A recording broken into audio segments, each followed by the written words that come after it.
Boy, I'm excited for this. This makes up for the sandwich clip, which I have no idea why that was included.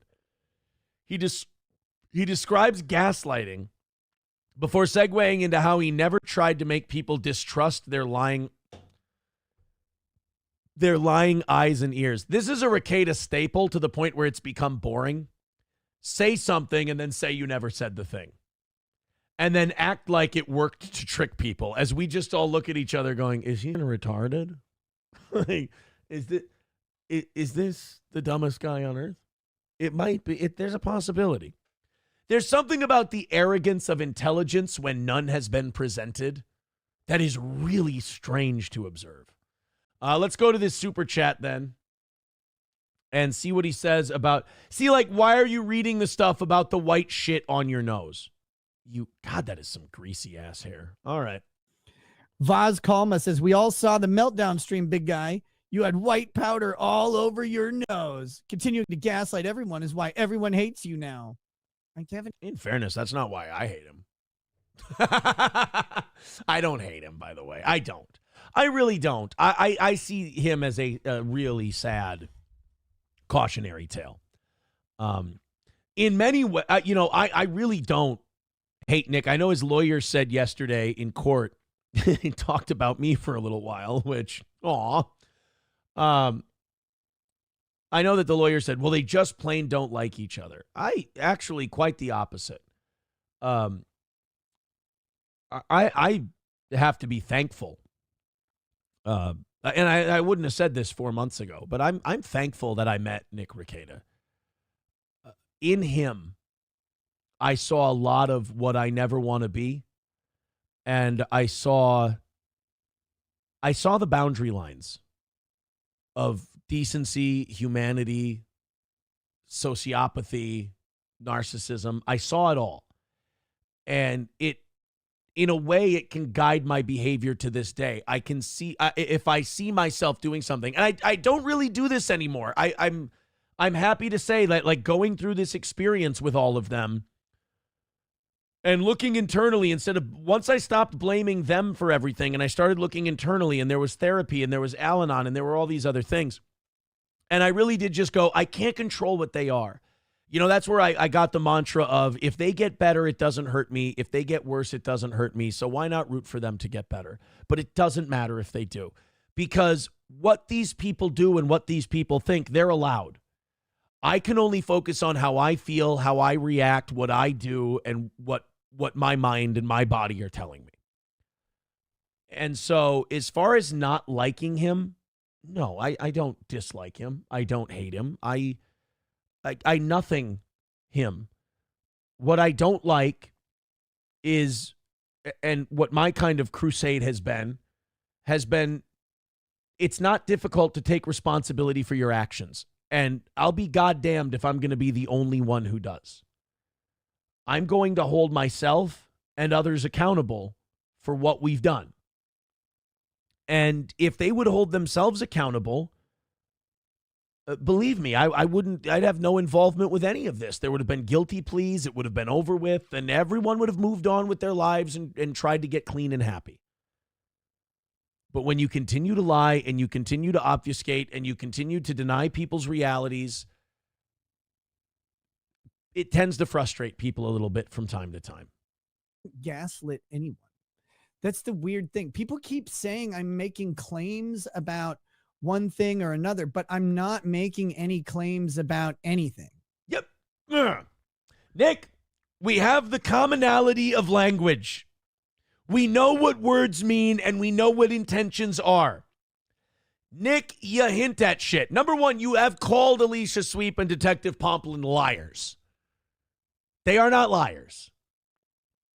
They're devastating to your case, but that doesn't make them liars. And that's the problem with Nick. He comes at it from a skewed worldview, where if it's not the way his universe is, it must be a lie. And that's so sad and that's so toxic, because it's going to drown you. You're going to be fighting all these other people and you're going to wonder why you keep falling further behind. And when he says, I haven't gaslit anyone, people think I make these claims. No, you hint at these claims.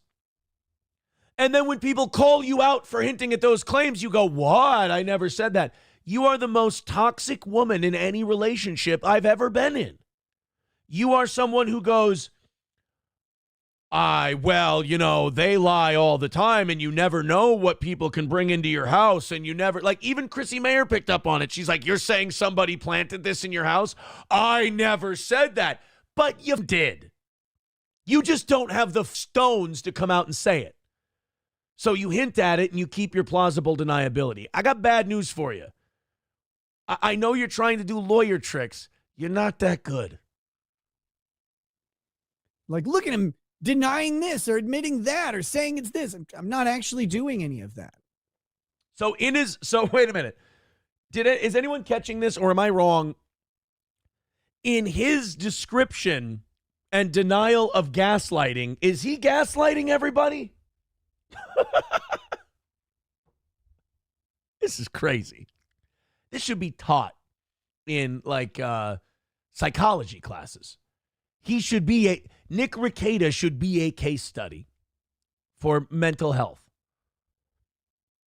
Because in his description of how he didn't gaslight, he's now gaslighting.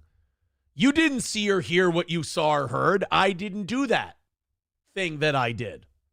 You must have just saw it wrong or heard it wrong. I wasn't gaslighting. Your ears and eyes aren't right. You just gaslit a gaslighting denial. I haven't done it. I haven't commented on it. You haven't commented on it? What are those motions that we're reading? You haven't commented on it. You've insinuated that the videos were edited where you had blow on your nose. Come on, dude. This is bad. I haven't. In fact, ceiling cast. So here's what gaslighting is. Gaslighting is the attempt through rhetoric or language or whatever to convince someone that what they know to be true is not true. Case A. Case A. Right. You know what, Nick? You nailed it. You nailed it. You're taking something that a person thinks and knows is true, and you're making them feel crazy by trying to convince them that what they know to be true isn't true and they're just seeing it wrong. That's your hallmark, brother. That's your bread and butter. If you didn't have that, you'd be finished. I mean, you're finished, but... Or that what they know to be not true is true.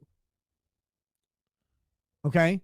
To falsely convince someone of that. Not just... Okay, did you have white powdery substance on your nose? You know what the answer is? Yes. You try to convince us of anything else, you're gaslighting.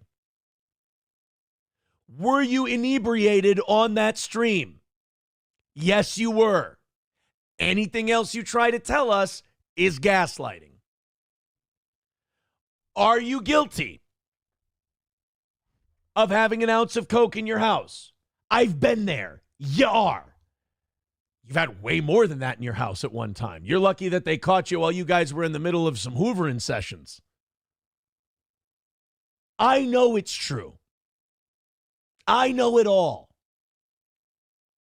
So you trying to say it's not, that's gaslighting, brother. Just persuade them to what a true thing is, but to falsely persuade them into believing that which they know to be the opposite. Yeah, someone texted in, they go, is Nick gaslighting the gaslighting? Yes, he's a gaslight gaslighter. This man, George Will, the political pundit, coined this phrase, and it's perfect for a guy like Nick. Nick is a pyromaniac in a field of straw men. A pyromaniac in a field of straw men. I'm pretty sure the thing I have consistently said is, man, it really sucks that I don't get to tell my side of the story. And you do understand that your side of the story involves a shit gaslighting. Guys, what you don't understand is it's really frustrating that I can't gaslight everyone more than I have. People will judge me based on the one side of the story that comes out. That sucks, but that's the way it goes. Nick, you're not comfortable when the narrative isn't in your hands. I get that. You're not comfortable when the narrative isn't in your hands. You care too much about what other people think. I wish you could just say that. I wish you could just say that and be honest with the reason people don't like you and the reason they're not taking you seriously is because you are an open book and you're reading it wrong. And we see the words, we see the text in the open book, and you swear to us that's not what the pages say. You're not hiding. It's frustrating to watch. Because it can't yet tell the full story. Can't do it. Just like, you didn't lie to Drexel. You just wish you could talk to him so you could tell him why you didn't lie to him.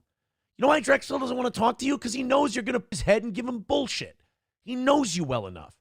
Why is it the people who know you the best are the ones waving the red flags at others about you? And I just have to deal with that. And I just have to. But you're not dealing with it. You are whining, Nick. You're whinging. You're complaining. You're whining. You come off as an only child with a bad case of affluenza. That's it. There's no other part of it. That's just what you come off at. That's what you look like to the rest of us. Incapable of admitting your faults. Incapable of thinking it could be me.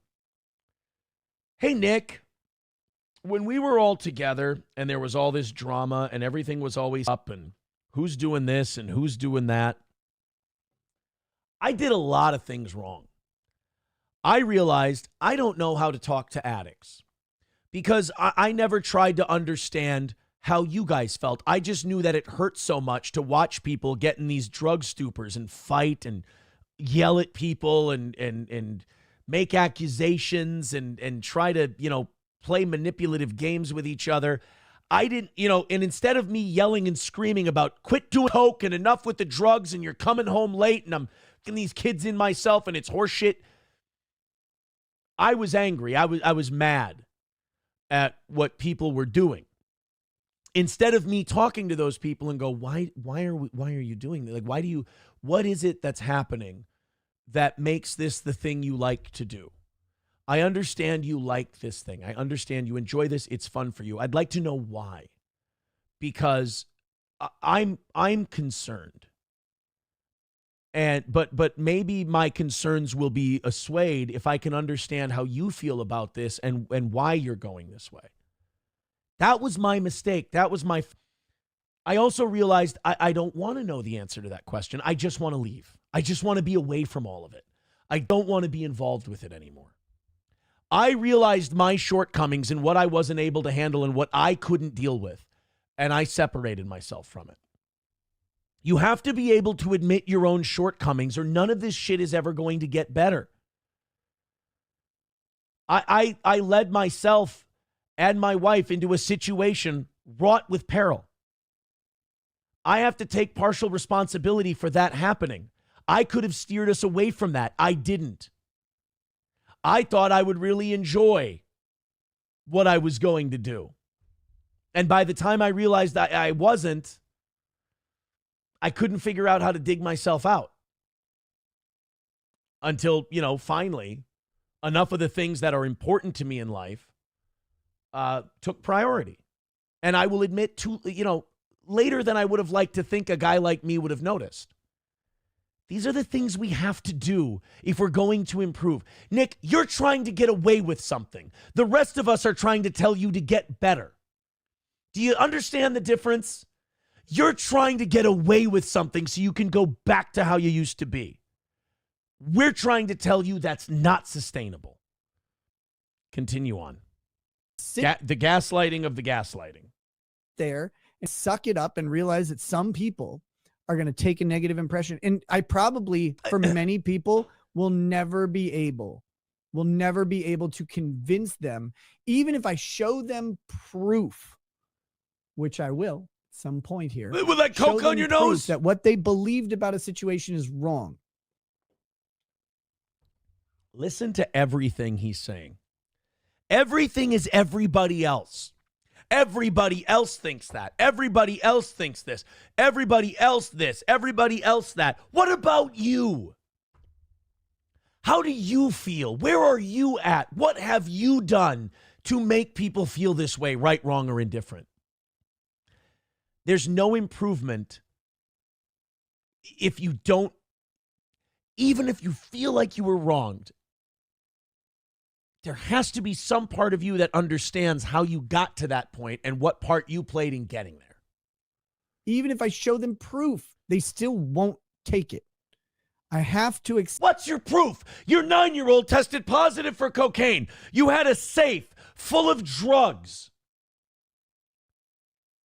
We committed degenerate acts with each other's family. Never again.